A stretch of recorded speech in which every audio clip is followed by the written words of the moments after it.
I'm Yasmin Gagne. I'm Josh Christensen. And this is Most Innovative Companies. On today's episode, Fast Company senior editor Max Ufberg.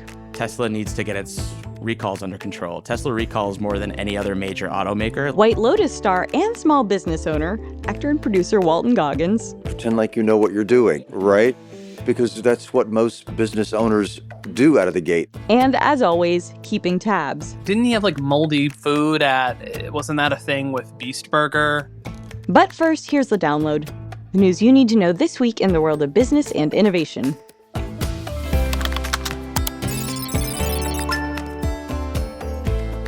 In what President Trump has dubbed Liberation Day, the administration announced a sweeping round of reciprocal tariffs. This included a baseline 10% tariff on all countries, and then higher tariffs on dozens of countries, including a 54% tariff on China, a 49% tariff on Cambodia, and a 46% tariff on Vietnam, to name a few. Markets have reacted predictably.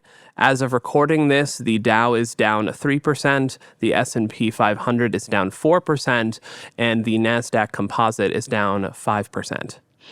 The National Treasury Employees Union filed a lawsuit this week in an effort to stop President Trump from taking the power from unions to collectively bargain with government agencies.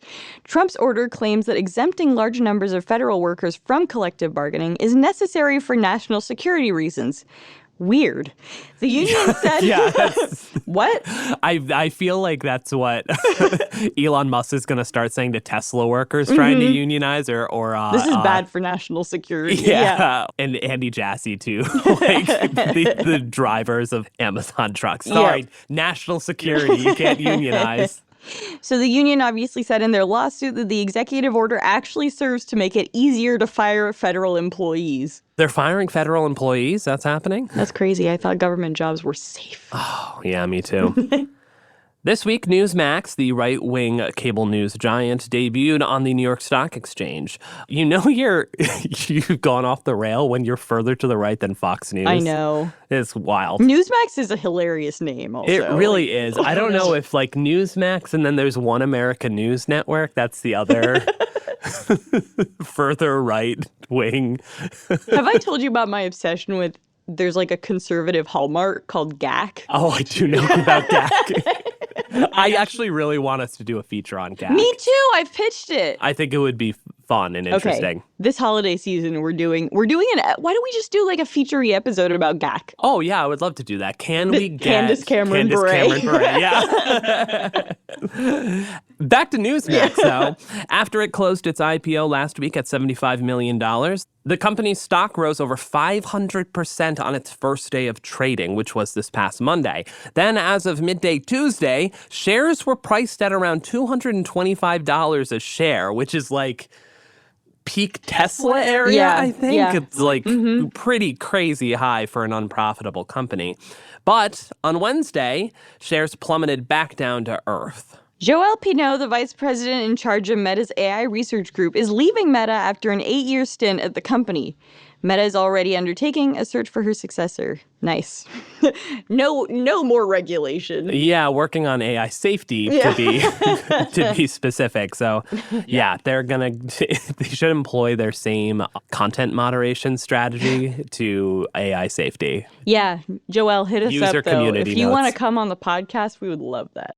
And finally, H&M, the fast fashion giant, announced plans to create 30 AI, quote, digital twins of the models it works with in its advertising campaigns.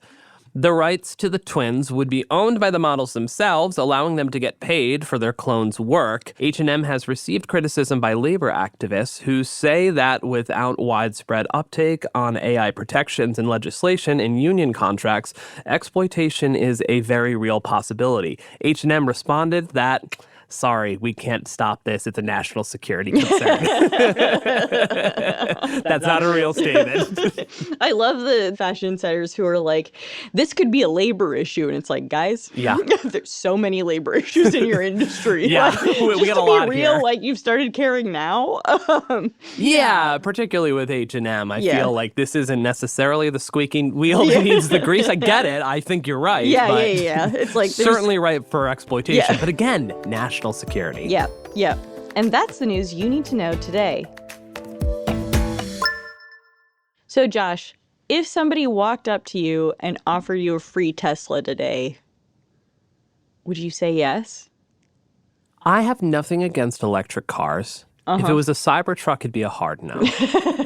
But I just wouldn't want my car to get destroyed on the street, particularly given the resale value. Yeah. I think that's the thing. They're just such a toxic asset at this point. Then I'd still have to say yes, because I'd just resell it for not much money and still have money. That's true, but I wonder how the taxes would work out, because if someone gifts you something, I think you still have to pay taxes on that car. When Oprah was like, you get a car and you get a car, apparently all those people had to pay a bunch of money in taxes afterwards. See, that's what I'm worried about overall. I would need to do some math. And what would it net out to if I resell? Given the taxes and then the resale market, would I net out to anything at that point? I wouldn't accept a Tesla, I don't think, at this point. But if it was a Rivian, hell yeah, baby. Yeah, if it was a Nissan Leaf, yes. I famously don't drive. You don't drive, so I'm not even going to ask you. It's not for me at all. If someone came up to you on the street and offered you an electric bird scooter... No, I'm so bad on scooters, too. Yeah, I don't want There's you. something, 2 wheels, I don't think you're side to side. You get vertigo frequently. Yeah, I'm telling you, wheeled vehicles and me don't get along. Okay. Even a bike is like questionable. Well, thankfully for you, a Tesla may work because those wheels may be gone pretty quick off your car if you park it on the street.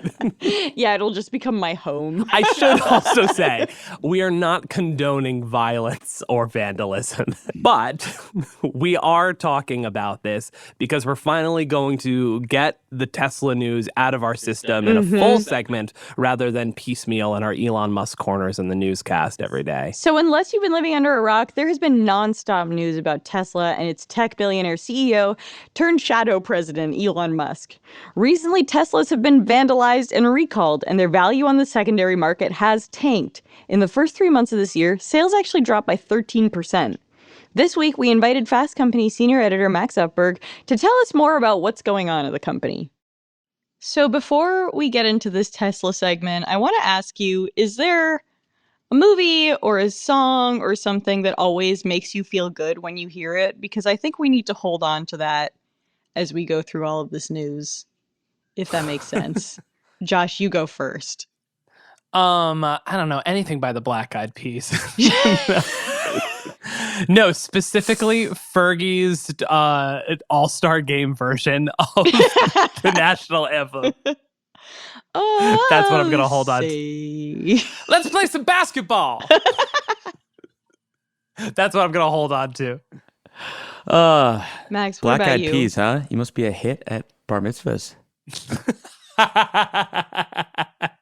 A movie or song that I turn to? Yeah.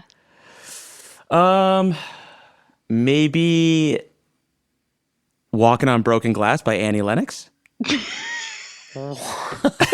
So good. Honestly, if there is a title that is apt for this segment, then I think it's Walking on Broken Glass. Yeah.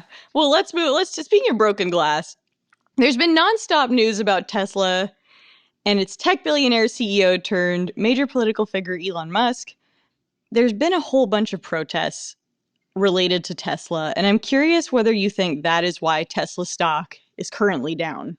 Yeah, I think it's definitely having a major effect on the stock price. I mean, it's not any one thing causing the stock fall, but I mean, I would say it's a combination of protests, increased vandalism against Tesla, just like public sentiment. Something really sad about, and my in-laws have done this, but they have a Tesla and they have that sticker that's like, I bought it before Elon.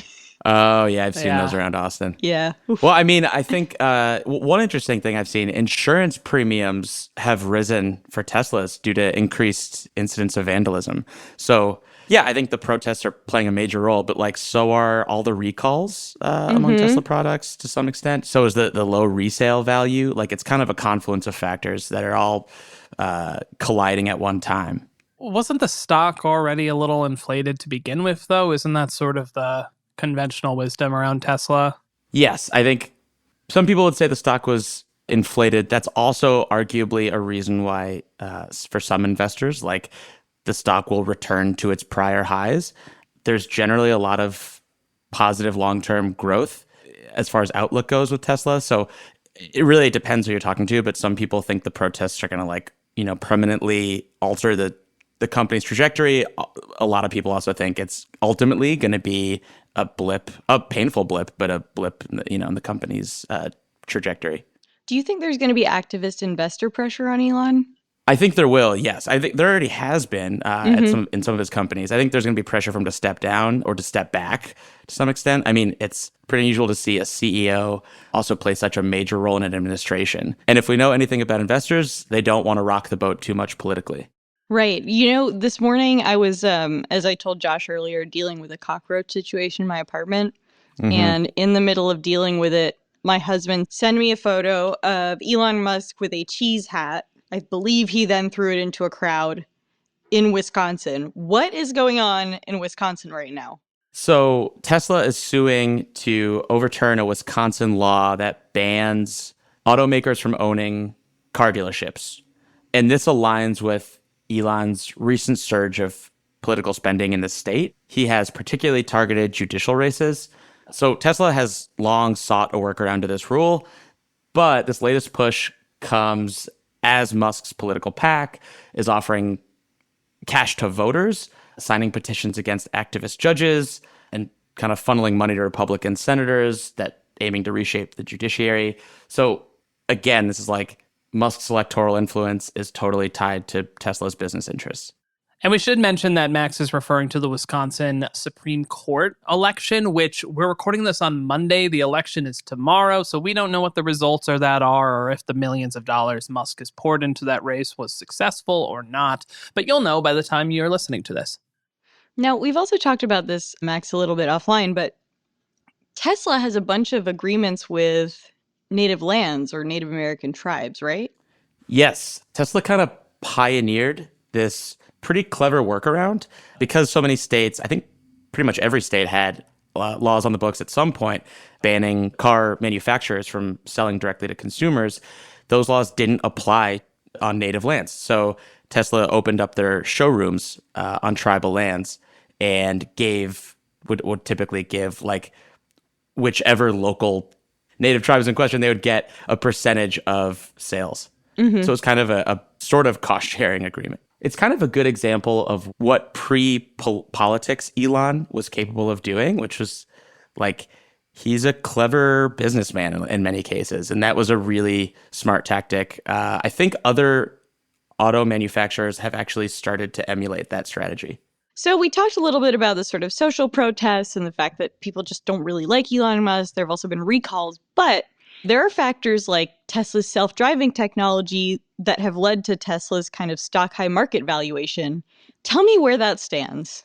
Some of the factors responsible for the company's hype-driven stock price also accelerate the rapid depreciation of value. So there's kind of two sides of the same coin here. The company's self-driving technology is only available in Model 3s released after 2017 and post-2019 Model Ys. It's one of a slew of changes that aligns Tesla's products more closely with the depreciation timeline of typical consumer products versus autos. So it's kind of a blessing and a curse. Like on the one hand, they have this speculative technology that investors are excited about. On the other, people sort of think of it more as a tech company than an automaker. And when those products are constantly delayed and also like maybe not as impressive as what Elon promised, that can ultimately depreciate value and just cause investor panic as far as its stock price is concerned. And we could say the drop in prices doesn't really follow, the drop in car prices, doesn't really follow Elon's increased involvement in politics. This is like a totally separate issue. Is that fair to say? Yeah, I think the price cuts can be attributed to a number of things. Like there's just frequently price cuts on new Teslas. Mm-hmm. So that's obviously going to impact the resale market. There is a high volume of off-lease Teslas. EV incentives shift. So that's outside of Tesla's control. That's just it's within Tesla's control as far as Elon Musk plays a role in our political landscape. But government EV tax credits mostly apply to new EV purchases. So that can disincentivize resale. There's concerns about battery degradation. And there's also still range anxiety. And that, again, speaks to Tesla being more of a tech company in some people's eyes than an automaker. Like, you don't really hear consumers worrying about whether a gas-powered engine's going to like be able to make a trip or how proven the gas-powered technology is. It's just we're used to it. What do you think needs to happen for Tesla's resale market to bounce back? Is it just over time people will have more faith in this kind of technology, or do you think, we need fewer recalls? What does that look like? Both of those answers are correct. I think we need greater consumer certainty around battery integrity, also around some of the other Tesla offerings that are sort of on the table. So like self-driving technology. Now that's on Elon to actually deliver there, but they are making some progress in that regard. And then Tesla needs to get its recalls under control. Tesla recalls more than any other major automaker. Like just last month, Tesla recalled 46,000 Cybertrucks, citing this. That was a voluntary recall, right? Do you think, I guess I'm curious, like, what that strategy is, because part of me is like, just don't say anything. Yeah, well, I think in this most recent recall, Tesla was citing a cosmetic exterior trim panel, but it said that panel could delaminate and detach from the vehicle, which would That's actually increase bad, the cause yeah. of a crash. Yeah. And part of it is like Tesla pushes products on the one hand kind of quickly, like the Cybertruck sort of followed the Silicon Valley ethos of move fast and break things more than what you'd see from a traditional automaker. On the other hand, Elon promises things that are still years away. That makes a lot of sense. Can I ask a follow-up on the self-driving technology? I mean, we've talked about this on the show before. Waymo is probably at the top of the heap right now in terms of self-driving technology with robo-taxis. Is part of that raised competition and Tesla's lack of delivery on their robo-taxi strategy another factor in their struggles? Yeah, absolutely. I mean, it all ties to Elon. Like, Elon can be a boon for Tesla. He can also be kind of a hindrance. Like, he's really good at creating hype around his products. And part of that is just, he's a fiery personality who engages with people on X, the platform he also owns. So that can get people excited about things. It also can lead to like heightened expectations. And I think, like, for example, if Elon just hadn't promised a robo-taxi like a couple of years ago, people probably wouldn't be dinging Tesla for not having a robo-taxi. And I think he does this all the time, though. Like, I'm still waiting for the Hyperloop. Right, exactly. And if you talk to some Tesla employees, at least from back when he initially announced the idea of the robo-taxi, they did say on the record, like, this timeline is crazy ambitious, if not impossible. So, he makes hype, and that can also lead to pushback. Sometimes I wonder how the Cybertruck recovered from him claiming it was like bulletproof and then breaking it with a rock in that presentation. Right. You know what I mean? Like, I remember still seeing one that of and the being funniest like, this things. is dead on arrival, but no, you see them on the street. Could you try to break this glass, please?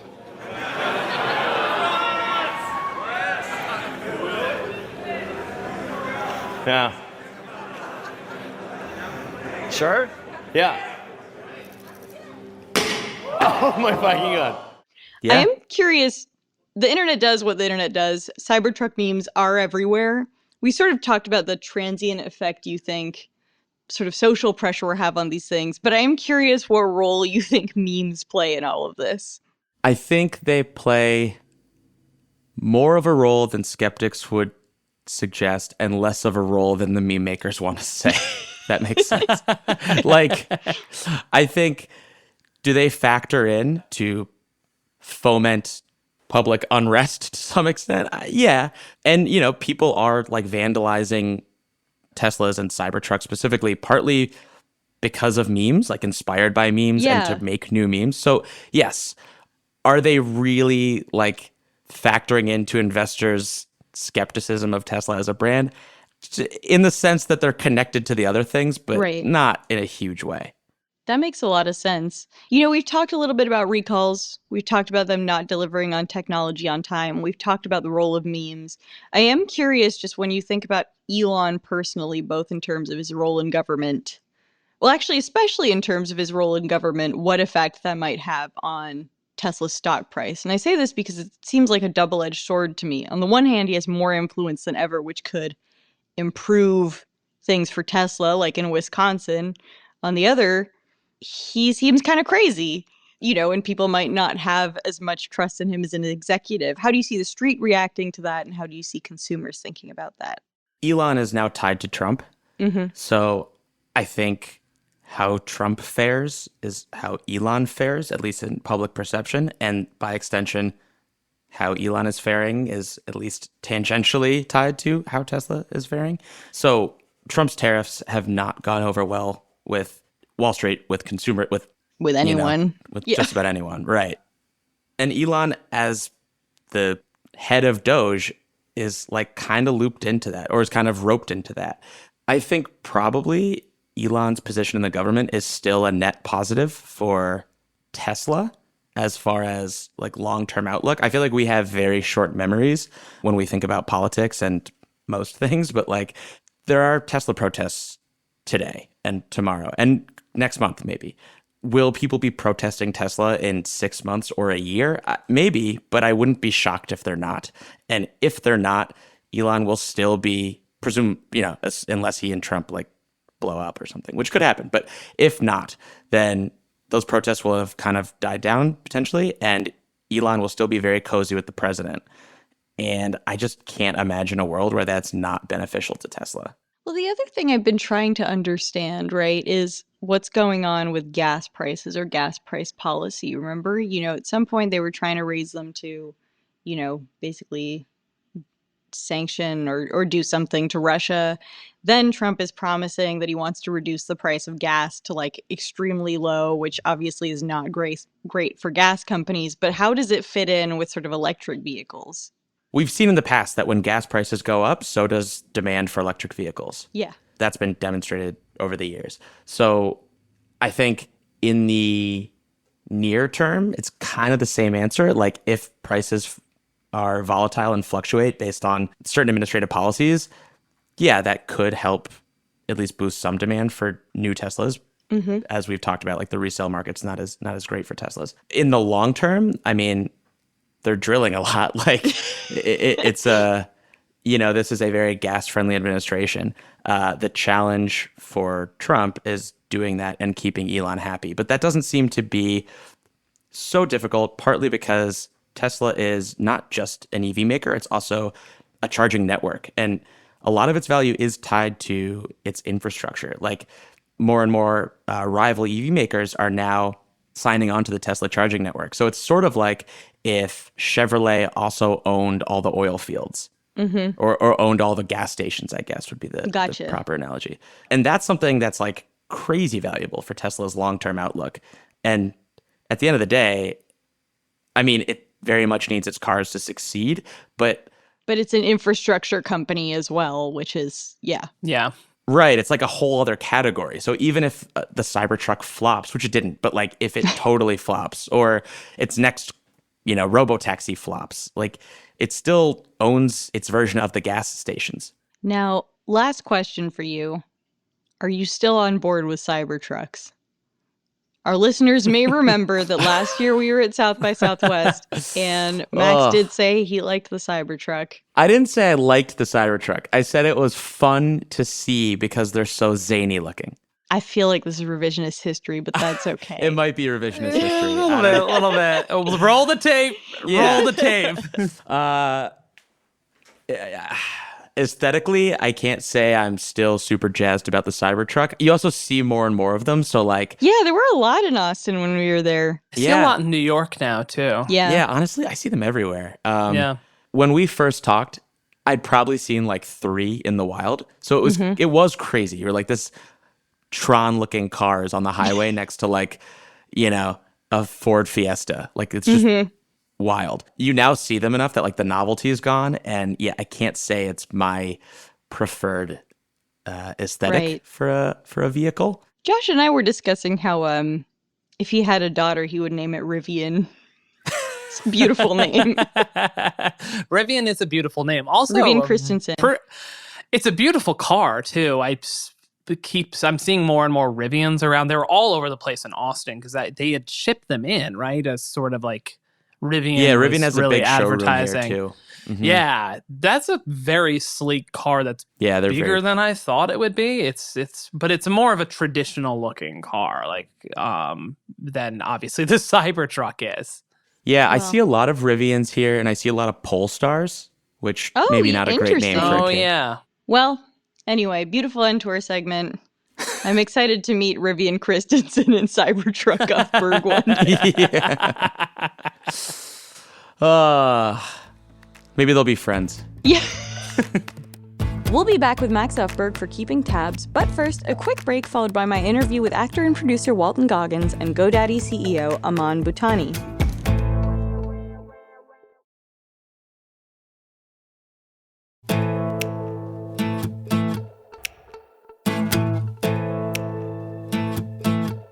Walton Goggins is, to my mind, America's greatest living character actor. In the past few years, he's had an incredible run, starring in Vice Principals, Fallout, The Righteous Gemstones, and in the new season of The White Lotus.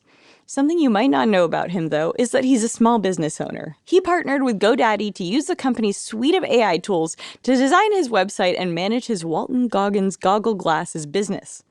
We spoke to him and GoDaddy's CEO Aman Bhutani about how the company helps small businesses use AI to grow. Goggins also gave us some hints about the ending of The White Lotus this weekend. Walton, Aman, welcome to the show.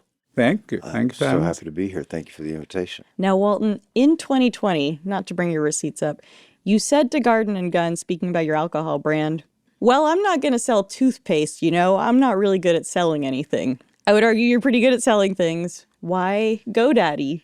I'm a big believer in small business, small business owners and what they do for the people themselves, for the dreamers themselves, and what they do for their families, what they do for communities. And the opportunity kind of arose with GoDaddy looking to promote its product, GoDaddy Aero. And they approached about starting, a business, asking me, if there's something that I really wanted to do, and there was something that I wanted to do, and the invitation to work with the likes of Aman and this company, which I've been a fan of for a very long time. They hosted a website for our company, Mulholland Distilling. A part of our portfolio was already in GoDaddy when we started, and when the opportunity arose, I just jumped at it because no one is doing quite what they're doing in this space.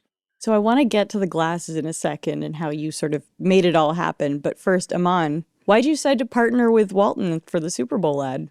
What do you want in a partner? You want somebody that's committed to your mission. And he just talked about GoDaddy's mission. He talked about what he said, and this is our mission, is to make opportunity more inclusive for all. And, we want somebody who feels it themselves, who cares.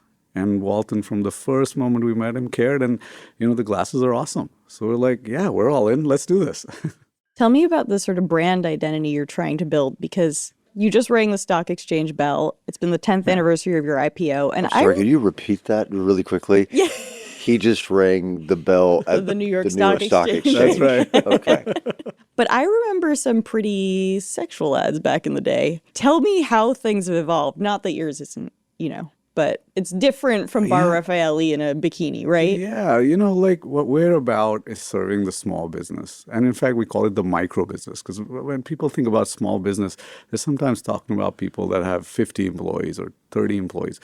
If you go through GoDaddy's over 20 million customer base, you'll start with companies that have one employee. They're solopreneurs. That's their business, right? Then you're going to get to 2, then to 5, then to 10. And by the time you get to 10, you will have traversed 90% of our employee base. And what do they want? They want to connect with somebody like Walton, who is doing what they are doing. And what is he doing? He's starting a business. And it doesn't matter how big a celebrity is, how successful he is. Like, he can walk into any room on the planet and people want to take a picture with him. But it's still hard for him to start a business. And every person watching that ad feels like an imposter when they start their business. They feel like, do I really know how to do this? And Walton, and you've seen the ad, Walton, the way he does it, it makes people see themselves in him. Actors, we have the power to convince the world we know what we're doing, when in fact, we We do not. But my hardest role yet, small business owner. Because I have no idea what I'm doing. But GoDaddy Aero does, using AI to build a logo, website, and social content. So I can start Walton Goggins Goggle Glasses. Because if your goggles ain't Goggins, they don't belong on your noggins. When that happens, that's magical. That's the magic we're looking for. We want our customers to know that GoDaddy has the tool set for them, that GoDaddy Aero is here to make it easy for them, that we are in their corner, that if they call us, the first thing we're going to say is, don't worry, you can do this. Walton, tell me about the concept of the glasses. Tell me how you sort of built the business with GoDaddy. Tell me all about that. I think that eyewear is the most, fashion-forward accessory you could put on the body. I've been collecting sunglasses for a very long time. Really? Yeah, for upwards of 28 years, I'm going to say. And the first pair of sunglasses that, hey, where is the video? Because Aman, the CEO of GoDaddy, is wearing I thought I should model it for Walton you, Goggins Walton. Goggle Glasses right now. You look so cool. Stunning is Yeah. the word. By Stunning, the way. yes. But the first pair of sunglasses that were, of real value, I bought when I was 22 years old, and I saved up my money with tips over. I had a valet parking business, because I refused to wait tables. I was not the kind of guy that would ever get someone a glass of iced tea. I would say, you go get it yourself, and I saved up my tips to buy this pair of Oliver Peoples sunglasses. Oliver Peoples. Yes, and I did. It was $250 in 1993. It was a lot of money to me, and I still own those pair of sunglasses. Over the years, I probably have 30 or 40 sunglasses, and there was a time when I was sitting in this new place where I moved with my family, and we have a little ski resort not too far from our very home. nice. And sitting around a fire, having a beer, and with the goggles on, thinking, these are so, God, I don't want to take these off. I'm a dude who, I played sports growing up, but really, I just wanted to wear the equipment. I've thought about getting into tennis for the outfits. They're just I get it. who doesn't want to wear a headband all day? And so I made that mental note because I'm always thinking about story. Yeah.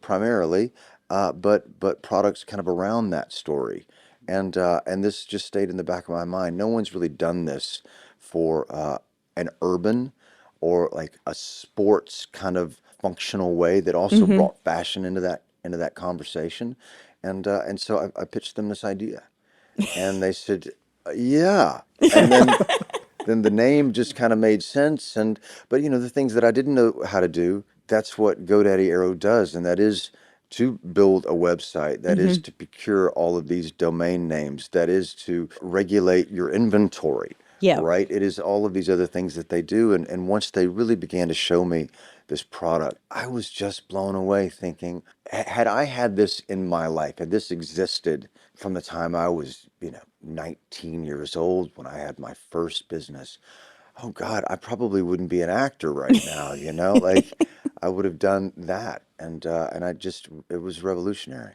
What was your first business when you were 19? The first thing that I did was this valet parking. Was a valet parking business, right? The second thing I did, I became a personal trainer. That's how you got the abs. Right. Well, yeah, that's exactly right. Yeah, that's right. But if I'd had a website, if I knew how to do that back then, I would have had more clients. But it did allow me to, sustain myself as an artist. Yeah. And work only 10 or 15 hours a week. And then I started, a whiskey, a spirits brand, Mulholland Distilling, and now Walton Goggins Goggle Glasses, and me. I am a business. You are a business. Yes, I am. The name of Goggins Goggle Glasses. Yeah. Is that a play on Uncle Baby Billy? Oh, of course. Okay, yeah, right. Of course, yeah, You absolutely. just like alliteration. Well, it just kind of makes sense, and one was already kind of out in the public, kind of in that way, and this just kind of, it fit. It just rolls off the tongue. It sounds good, doesn't it? Yeah. Tell me about the process of, I guess, building the company. So, how many employees do you have? How do you manage inventory? What does that all look like? God, that's a complicated answer to that question. I'm working with GoDaddy, right? Yeah. Kind of in this way, and so it's I don't know. Am I at liberty to say Yeah, the I think amount? it's a Kind of partnership between us. So, Got it. So it's we like we some want to work GoDaddy with him employee. to Yeah. bring his vision to life, and we love the glasses. He loves the glasses. We all love saying Walton Goggins Goggle Glasses. It's so. We have folks that at GoDaddy who want to do everything for Walton. So Yeah. so we're supporting him in every which way possible. Is everyone in the office wearing these? Everyone everywhere is wearing these. What do you mean Everyone. in the office? Everywhere. You look, I'm carrying mine all the time. It's required gear at the company. Yeah. It's so funny, my husband on our third date, I think, was trying to flex in front of me. So he bought some Oliver Peoples glasses in front of me. Oh. And then he was like, I went and returned them. He was like, I couldn't afford that shit. Yeah, man. Yeah. So I get it, but maybe it's time for me to buy these. This is like off topic, and I'll make this quick. No. And please, I don't want to take any time away from Aman, but I will say this: this is like the power of small business that I witnessed firsthand, that I didn't anticipate.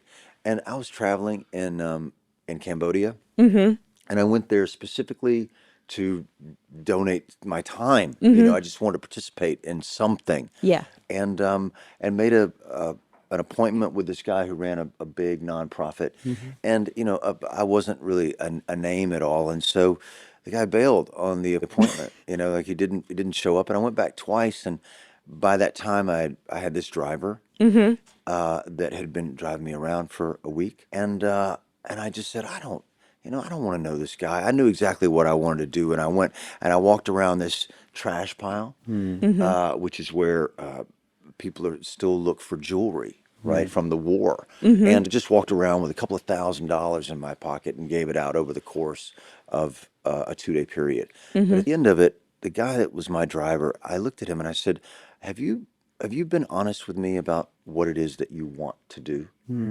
Yeah. And I said, will you take me to your house? And he said, yeah, I'll take you to my house. And he was telling me the truth about everything. And I said, what would change your life? And he said, if I had a motorcycle, I would change my life. And I said, okay, well, let's go. Yeah. To get a motorcycle, I can give you $600. We got to the market. He said, these are all great, but there's a motorcycle that costs $900. And I said, Legend. no, I told you I'd give you $600. I said, so if you want to spend $900, then you owe me $300. Yeah. And then he said, okay. I said, what's the other thing that would change your life? See, if I owned that tuk-tuk. And I said, okay, how much is that? I'll give you $200. He said, well, it's $400. I said, well, okay, so then you owe me $500. Yeah. Bought it, and then I'm almost over. Went back home. He had my address. Over 2 years, he sent me $10 a month and paid me back in full. And the last picture that he sent was the home that he bought for his family. Right. And that's just a microloan. And that's this young kindred spirit starting his own business in Cambodia. And that's what GoDaddy's, that's the ethos of their company. Yeah. Tell me, Aman, how Arrow works. Like, how do you work with a small business, sort of nuts and bolts? Yeah, so the way Arrow works is that, many micro business owners or small business owners, they have the idea in their mind. It could be any business. It can be selling goggle glasses. It can be a roofer, right? Then they're good at what they know. But what they're not good at is digital or technology or building websites or what domain name should I buy. And it's tough to even choose what domain to buy, right? So what Arrow does is instead of having to already know the domain name you want and sort of put keywords in, you just describe your business. And Arrow looks at millions and millions of available domains and it tells you, here are like 5 or 10 that people would remember. Right? So it just tries to start you out, right? And as soon as you buy that domain, it builds out a one-page website for you. You don't have to pay anything for that. It's just there. All you have to do is accept it. You can customize it a little bit. Now, within a few minutes, you've got a presence online. People can find you. You can post it to social media or a platform, and people now know who you are. And you have branding. You have colors. You can create. Arrow can create a logo for you in a few minutes or a few seconds. Actually, Arrow can create a calendar, a social calendar for you, and on your behalf, create posts for you. Because our customers, they're really good at what they do. Like I can tell you about a customer. She makes jewelry with little things at home, right? Maybe she sells $10,000 because, how many people can she know? And maybe she posts a bit on Instagram. But once she has a website, once she has inventory online, she starts to use the tools, her reach increases exponentially. Now that same person making that same jewelry is making $50,000 a year. They're making then $100,000 a year. And that's a lot of money for our customers. At what point did generative AI change things for you? Yeah, so Aero uses the power of generative AI to create content, right? So Aero does three big things, if you will. Aero automates a lot of tasks so that our customer doesn't have to do it. It generates content using generative AI. So, our customers sitting there, they can be the best at making jewelry, but then when they have to think about what do I write about my business that describes my business, they can't come up with an idea. So Aero will generate that content. The customer can say, I want a nice About Us page, and this is my business.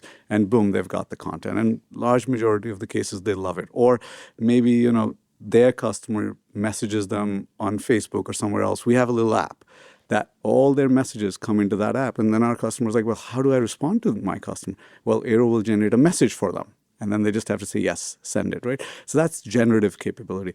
And the third pillar in Aero is agentic AI, which is having an agent that's very capable, where it's not about programming or deterministic thing. It's about there's truly an agent that is trying to figure it out for our customer. And that's a little bit of sort of super magic for our customers. So like I said, our customers don't have a lot of employees, right? Very often when our customers call us, they're calling the only partner or employee they have, which is GoDaddy, right?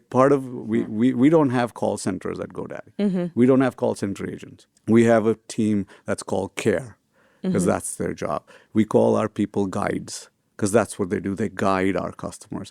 And what's the first job they have to do? They have to make this solopreneur, this micro business, this entrepreneur feel comfortable that what they're going through, the challenges they're going through, millions of people have gone through them, and that they can do it. They can be successful. And the way we make them confident is by creating their presence, creating their commerce, helping them with their product. And that just leads to sort of this feeling, which I can't really describe to you unless you come to GoDaddy and see what I call a love letter written by a customer. You can be in a lot of businesses and you get feedback from your customers. At GoDaddy, you literally get handwritten messages that say, you changed my life, or GoDaddy changed my life. And on a bad day, that's all you need, is to look at one of them. Can you talk about, I guess, what portion of your business is Aero leading, or the sort of economic opportunity for GoDaddy here? Yeah. So, obviously we're a decent sized business, as you know. And our current commitment to Aero, it is part of our financials. And, we talk to the street about that all the time. But if you've listened to me on earnings calls, I'm always talking about why Aero is about, first and foremost, discovery and engagement. What we want to do is put that value in the hands of our customer, and the monetization should come over time. Like, we now have Aero for about 14 months. So the first cohort of customers, like, they're just finishing first year, right? So what we're seeing is high retention rates, higher attach rates, because the customer is discovering and engaging with multiple products. So they're using more products. And when they use more products, we're going to end up making more money. But what I want to continue to focus on is that discovery and engagement, because you want to charge that battery and make it really, really big before you try to monetize it too much. Walton, what's been the most useful feature for your business? I've used them all, right? I mean, most of them. But I'm going to say out of the gate, I like writing copy. I like writing text and emails and I'm a writer, I making get posts that. on Yeah. Instagram. But when it comes to communicating with an audience that you're trying to reach for a product, it's hard to formulate those thoughts in a vacuum, right? Because we used all of these tools in forming my company, and that was, I think, the most helpful right out of the gate. And the other thing that I think that so many people suffer from, certainly from my generation.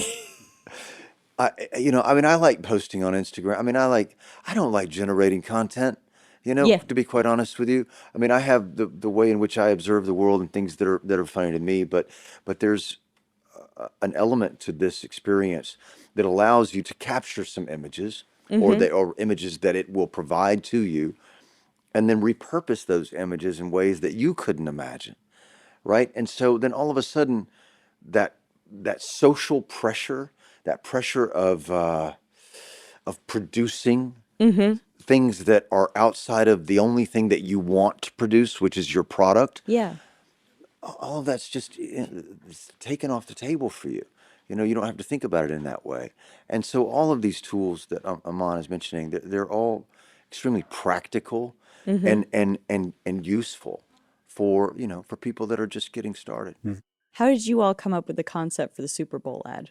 Oh, that's a secret, but look, GoDaddy had, like you referenced, GoDaddy hadn't been in the Super Bowl for 8 years. Yeah. Right? So coming back to the Super Bowl, obviously there's a lot of internal excitement around it, but also a lot of stress around it because people are thinking, how do we go back to the Super Bowl? That's a big deal at this company. And do you even whisper the word? Because if you whisper the word, the walls are going to speak, right? And everybody's going to want to be involved. And so we really wanted to come back and remind the world that GoDaddy is so much more than what they might remember about the company. So many folks remember GoDaddy as a domains company, and we do so much more there.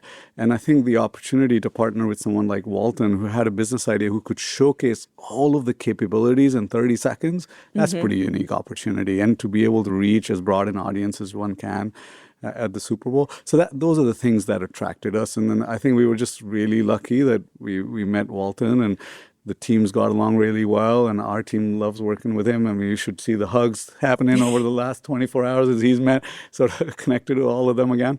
So I think when it works, and the rest, we're just grateful to have a really strong team and really strong partners, and Walton fit right in. What was your creative input in the ad?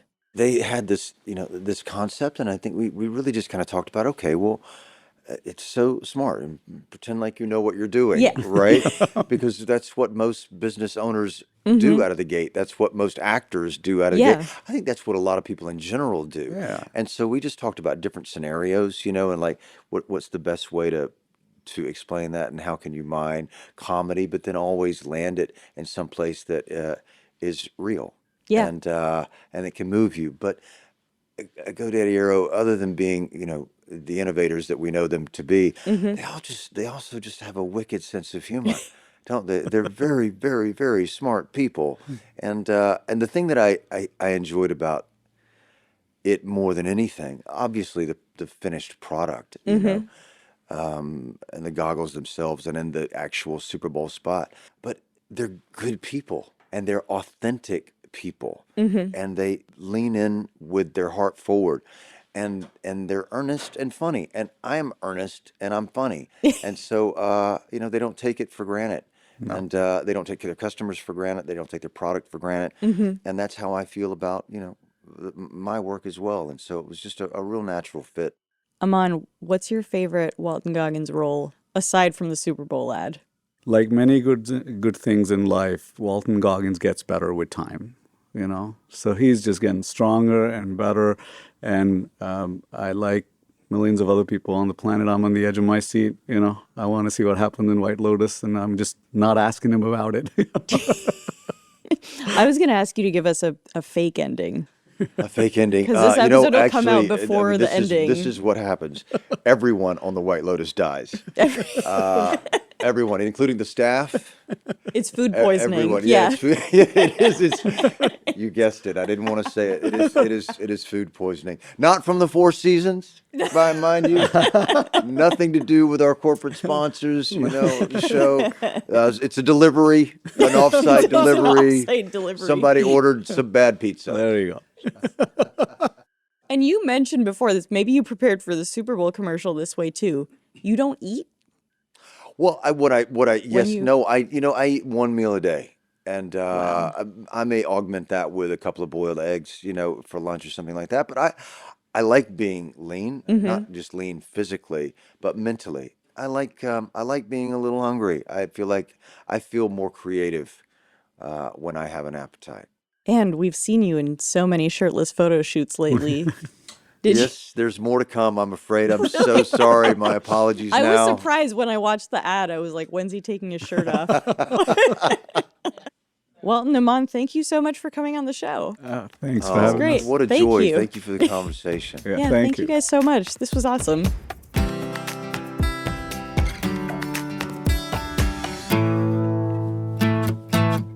Okay, we are back with Max Ufberg, and it's time to wrap up the show with Keeping Tabs. This is where each of us shares a story, trend, or piece of pop culture we're following right now. And Max, since you're our guest, what are you keeping tabs on? I am keeping tabs on the new Apple series, The Studio. Has anyone watched it? You know, Jess messaged me to watch it, and it's supposed to be really, everybody says it's great. Being the head of Continental is the only job I've ever wanted. Yeah, I'm honored, obviously, to be one of the people that gets to choose, which movies get made and which ones don't. That's huge. And I got into all this because, I love movies, but now I have this fear that my job is to ruin them. It's so good. I watched the first 2 episodes. I think the third one's coming out Wednesday. The second episode in particular is what they call in the biz a oneer, I learned. So I didn't know this term before the episode, but it's like a one-track shot. So it's a single shot spanning the whole 30 minutes. Oh, like Adolescence, but comedy.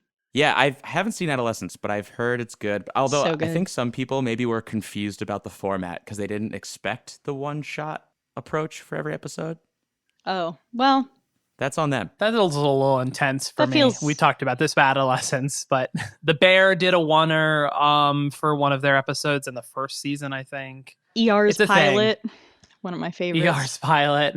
The studio does a oneer within a oneer. So it's like Oh, that's fun. It's really That's cool. fun. Like the 2 executives played by Seth Rogen and a guy whose name I don't know pull up to this film set, which is also shooting a one-shot, whatever, a oneer shot. Yeah.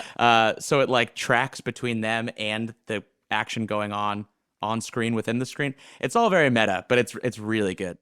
The cast is insane with that show. It's like Seth Rogen obviously is lead it, but it's got like Catherine O'Hara, Catherine O'Hara's really Hahn, funny. David Krumholtz shows up in it. They've got a bunch of celebrity guest stars who come in. It's like an insane cast. Not David Krumholtz being being part of a stacked cast. I love David Krumholtz. He's terrific. Bernard, show some love for Bernard. Catherine Hahn plays like a Gen Z wannabe marketing exec. That's She's funny. really funny. That is really funny. She's I great. love Catherine Hahn so much. Yeah, she's good. Josh, what are you keeping tabs on?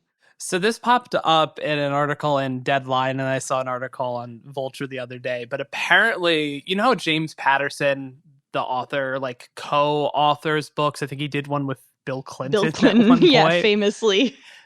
So his next co-author is Mr. Beast, which is the weirdest odd couple pairing. I love the idea of Mr. Beast trying to edit the book like he edits his YouTube videos, to make it as like tons of cuts, like make it as suspenseful as possible.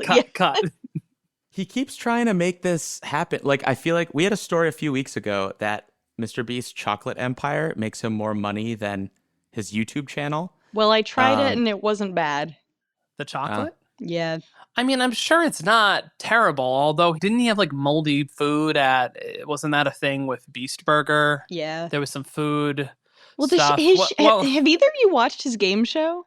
No, it was a huge flop, apparently. Yeah, I know. Apparently Beast it's bad- Games? well, I mean, he Yeah, has Beast no Games. Riz. Now, a lot of you are probably wondering, is it even possible to drop 80 people at the same time? And the answer is yes. Was it a huge flop or I don't know. I don't think it made money, but I think it got viewers though. So I think Amazon got what it wanted out of it. But We it's gotta like, be careful because our main hater is gonna come for us. oh my Mr. God, Beast? yeah. Yeah, No, there's someone. There's a student at UVA who wrote us a really long email about how we're both idiots after our Mr. Beast episode.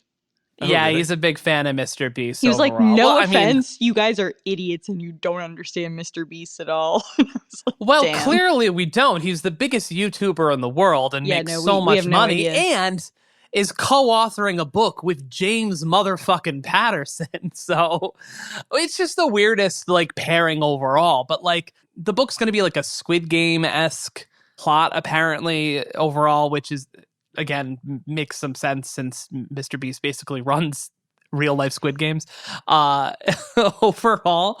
But it's crazy to me how many books James Patterson publishes every year. It's just an insane amount of content that he pumps out. The Emily Bronte of our time. Yeah, Did she crank out a lot of books? I thought she only had 1 to 2. Was it Charlotte who cranked out a lot of books? Didn't one of the Brontes write a lot of books? I don't think so, man. I feel like both of them wrote like 1 book each. There's Villette, which is made by the third sister. No, Charlotte Bronte wrote Jane Eyre. Yeah? Okay. Yeah, no, you're right.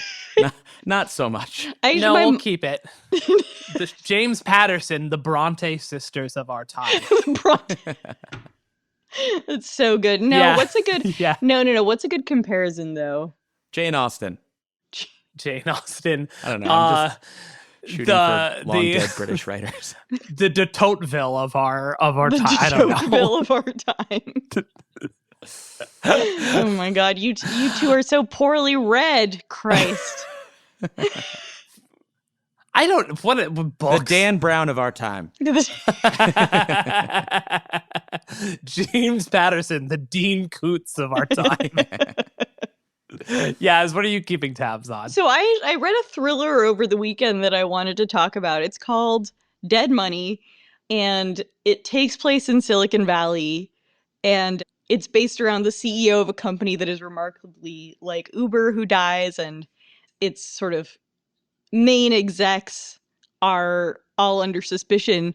And it's so interesting to me because it felt like they portrayed him as Kalanick, but he had a deputy who was a lot like Sheryl Sandberg. And, it seemed the main woman is a lawyer working for the VC firm that funded them. And it seems like she's working for Bill Gurley. And I was like, it's sort of like full of Easter eggs about tech news. And then I was like, who is this author? It was recommended in the Times, which is why I bought it. And it's the former general counsel of Airbnb, who is like... Yeah, this is so interesting. I'm so curious about this guy. Yeah, and I think he made a fuck ton of money because he was a super early employee, and now he just this is like his first novel. But it's really fun. If you follow tech news, if you care about this kind of stuff, it's sort of like a fun way of spotting different characters who are all familiar to us. They go to Burning Man at one point. I recommend it. Is it a novel about Silicon Valley culture or also the inner workings of startups? Both. Do you know what I mean? Like, that's cool, because I feel like there's been plenty skewering Silicon Valley, but it would be fun to get an expert's view into like the inner workings of these companies in a novel form. Yeah, and it doesn't feel like it's super mocking. Like, it obviously is a little bit. There's some... It has a lot of perspective, so it's like these people are ridiculous and you know it, but it's not like The White Lotus. You know what I mean? It's very... Mm-hmm. It's more just like anthropological, if that makes sense. It's also just it's like a decent thriller. You know what I mean? Like, there's a murder. We need beach reads. Exactly. So I recommend it. What the fuck is his name? Jacob Kerr. Jacob Kerr. So I had a lot of fun.